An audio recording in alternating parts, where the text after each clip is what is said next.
सुबह उठते ही कभी ऐसा महसूस होता है जैसे जैसे दिल पे कोई पत्थर रखा हो। कमरा बिल्कुल बंद, खिड़कियां, पर्दे सब बंद, और बिस्तर से उठने की भी हिम्मत नहीं होती। ये जो खालीपन है, ये थकान, ये एक अनजाना सा बोझ, आखिर ये है क्या? आज हम आरव के अनुभव के जरिए इसी सवाल की गहराइयों में उतरेंगे। हमारे पास ग्रेगरी जांट्स की किताब हीलिंग डिप्रेशन फॉर लाइफ के कुछ अंश हैं, और जांट्स का एक बहुत गहरा विचार है कि डिप्रेशन कभी अचानक नहीं गिरता, वो धीरे धीरे अंदर बसता है। तो आज हमारी पड़ताल का मिशन सिर्फ ये समझना नहीं है कि डिप्रेशन क्या है, बल्कि ये जानना है कि इससे उभरने की राह कैसी दिखती है। हम समझेंगे कि ये सिर्फ एक मानसिक स्थिति नहीं, ये एक पूरी कहानी है। बिल्कुल, और ये पूरी कहानी वाला विचार ही जैन्स के काम का केंद्र है। वो होल पर्सन डिप्रेशन मॉडल की बात करती हैं। ये उस आम धारणा को तोड़ता है कि डिप्रेशन सिर्फ मतलब दिमाग में सेरोटोनिन की कमी है या कोई मानसिक कमजोरी है। नहीं, जैन्स कहती हैं कि ये एक भावनात्मक मौसम है जो सिर्फ मन से नहीं बनता। इसमें हमारा शरीर, हमारी अधूरी यादें, हमारे रिश्ते और हमारी आदतें सब शामिल हैं। ये एक अधूरी कहानी है जिसे सुने जाने की जरूरत है। तो मतलब जैन्स का जो सबसे बड़ा आइडिया है वो ये है कि इलाज सिर्फ लक्षणों को दबाना नहीं है, बिल्कुल नहीं, बल्कि उस अधूरी कहानी को पूरा करना है। बिल्कुल सही। और जब तक वो कहानी अधूरी रहती है, लक्षण वापस आते रहते हैं। हाँ, किसी न किसी रूप में। और यही आरव की कहानी में होता है। जब अंधेरा बहुत घना हो जाता है तो वो अपनी इस अधूरी कहानी को पढ़ने की कोशिश करता है।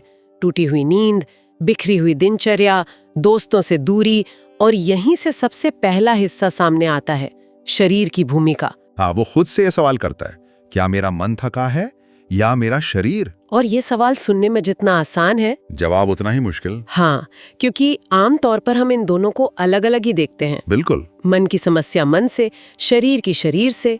लेकिन ये सवाल दिखाता है कि शायद ये दोनों जुड़े हुए हैं। और जेंट्स के अनुसार ये सिर्फ जुड़े हुए नहीं, ये एक ही हैं।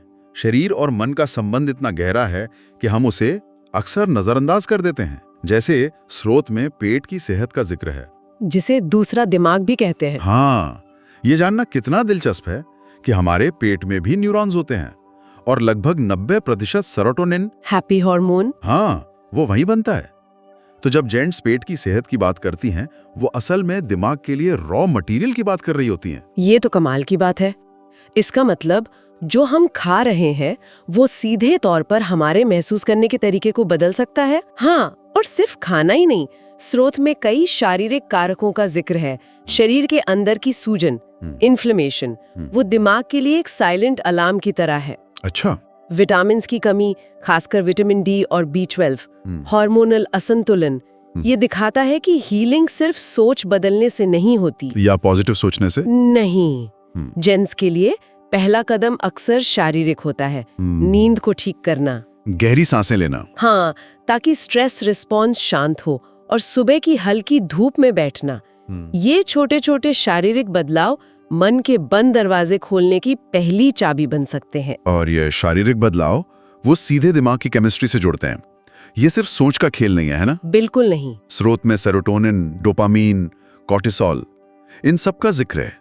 एक तरह से ये हमारे मूड की अदृश्य स्क्रिप्ट है। बिल्कुल, जो पर्दे के पीछे से हमारे हर एहसास को कंट्रोल कर रही है। तो जब शरीर को सही पोषण मिलता है तो दिमाग, जो एक डगमगाते पेड़ जैसा हो गया है, उसे फिर से सीधा होने का मौका मिलता है। लेकिन यहाँ एक जरूरी सवाल उठता है। क्या? कि अगर शरीर और दिमाग की केमिस्ट्री ठीक कर ली जाए तो क्या डिप्रेशन खत्म हो जाता है, या कहानी और भी गहरी है? मुझे लगता है कहानी और भी गहरी है। हाँ, शरीर को संभालना नींव रखने जैसा है, पर इमारत तो अभी बननी बाकी है। जैन्स का एक विचार बहुत शक्तिशाली है कि डिप्रेशन कभी अकेले नहीं आता। उसके पीछे हमेशा अधूरी और दबी हुई यादें होती हैं। वो इन्हें अतीत की परछाइयां कहती हैं। अतीत की परछाइयां। हाँ, ये उन अनुभवों की, उन दुखों की परछाइयां हैं जिन्हें हमने कभी पूरी तरह महसूस नहीं किया, बस किसी कोने में दबा दिया। आरव का उदाहरण हमारे सामने है।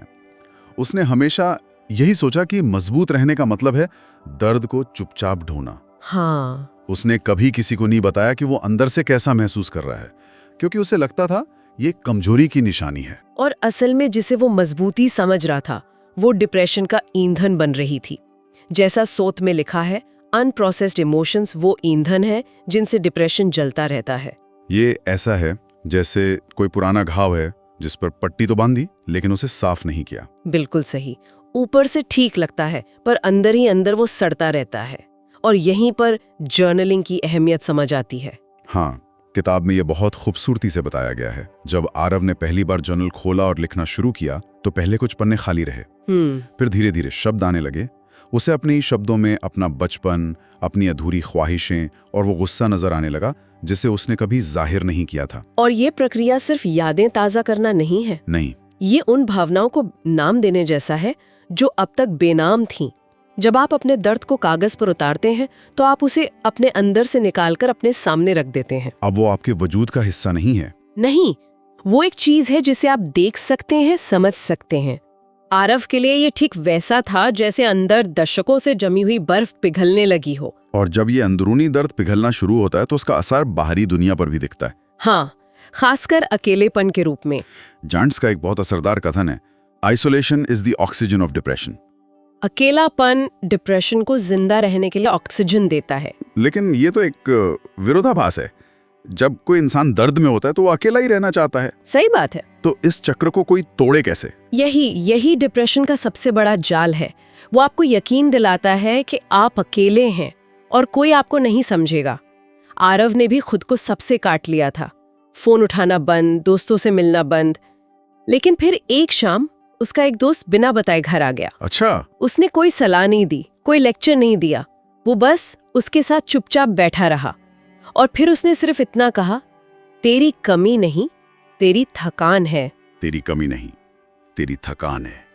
ये वाक्य बहुत शक्तिशाली है। बहुत ज्यादा, क्योंकि उस एक पल में दोस्त ने आरव के दर्द को स्वीकार किया बिना उसे जज किए। उसने ये नहीं कहा कि तुम कोशिश नहीं कर रहे हैं। उसने कहा, मैं तुम्हारी थकान को देख रहा हूं। उस एक वाक्य ने आरव को कमजोरी के एहसास से निकालकर एक मानवीय एहसास दिया। ये बताता है कि कैसे कभी-कभी हीलिंग किसी एक इंसान की गर्मजोशी से शुरू हो सकती है। बिल्कुल, वो एक वाक्य उन टूटी हुई चट्टानों को जोड़ने का काम करने लगता है। और इस समझ के बाद हीलिंग की यात्रा के सक्रिय कदम शुरू होते हैं। जैन्स के अनुसार हीलिंग सिर्फ उदासी मिटाना नहीं है, बल्कि अपनी जिंदगी में उद्देश्य और अर्थ खोजने की यात्रा है। लेकिन यहां भी एक सवाल उठता है, जब कोई इंसान बिस्तर से उठ भी नहीं पा रहा हो तो अर्थ खोजना ये बहुत बड़ी बात लगती है, नामुमकिन सी। आपका सवाल बिल्कुल जायज है और जैन्स इसी गलतफहमी को दूर करती हैं। वो कहती हैं कि अर्थ या उद्देश्य कोई पहाड़ चढ़ने जैसा बड़ा लक्ष्य नहीं है। अच्छा। डिप्रेशन से उभरते हुए अर्थ की खोज बहुत छोटी, बहुत ही मामूली चीजों से शुरू होती है। आरव के लिए ये खोज शुरू हुई सुबह की पहली धूप से, जो उसके चेहरे पर पड़ी। या फिर किसी बच्चे की हंसी सुनकर। हाँ, जो पार्क से आ रही थी, या किसी पुरानी किताब की जानी पहचानी खुशबू से। तो ये मैक्रो नहीं बल्कि माइक्रो अर्थ की बात हो रही है। बिल्कुल, वो छोटे छोटे पल जो हमें याद दिलाते हैं कि दुनिया में अब भी कुछ सुंदर बाकी है। वही तो, ये छोटे छोटे एहसास जिंदगी के उस लौ को फिर से जलाने का काम करते हैं जो बुझने लगी थी। ये आपको भविष्य के किसी बड़े लक्ष्य का बोझ नहीं देते, बल्कि वर्तमान के एक पल में जीने की वजह देते हैं। इसी यात्रा का एक और महत्वपूर्ण हिस्सा है थेरेपी। बिल्कुल। डिप्रेशन की परतें इतनी गहरी होती हैं कि उन्हें अकेले उतारना बहुत मुश्किल हो सकता है। आरव के पहले थेरेपी सेशन का जिक्र बहुत दिलचस्प है। वो पूरे सेशन लगभग चुप रहा। उसे समझ ही नहीं आया होगा कि क्या कहे, कहां से शुरू करे। और आखिर में थेरेपिस्ट ने कहा, खामोशी भी जवाब होती है। और उस एक वाक्य ने आरव को खुलने की हिम्मत दी होगी। बिल्कुल। उस वाक्य का मतलब था, तुम्हें कुछ साबित करने की जरूरत नहीं है, तुम्हारा चुप रहना भी मान्य है। थेरेपी एक सुरक्षित जगह है जहां आप अपनी अंदर की गांठों को शब्दों में बदल सकते हैं, बिना इस डर के कि आपको कोई कमजोर समझेगा या जज करेगा। एक अच्छा थेरेपिस्ट आपको जवाब नहीं देता, बल्कि आपको अपने जवाब खुद खोजने में मदद करता है। तो क्या हम कह सकते हैं कि थेरेपी हमें अपनी भावनाओं की भाषा सिखाती है? ये कहने का एक बहुत अच्छा तरीका है। थेरेपी सिखाती है कि भावनाएं, चाहे वो गुस्सा हो, उदासी हो या डर, ये हमारे दुश्मन नहीं बल्कि संदेशवाहक हैं। मैसेंजर। हाँ, वो हमें कुछ बताने की कोशिश कर रही हैं।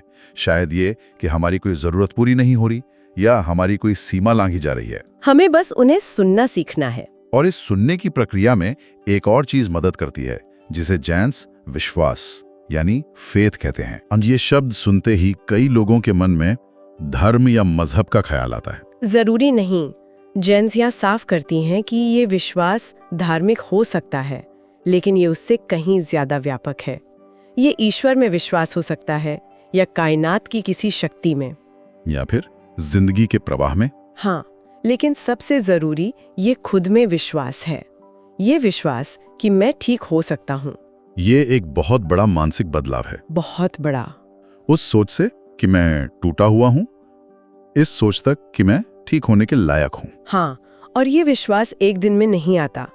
ये छोटे छोटे सबूतों से बनता है। जब आरव एक रात ठीक से सो पाया तो उसके विश्वास को थोड़ी मजबूती मिली। जब उसने अपने दोस्त से खुलकर बात की तो विश्वास और बढ़ा।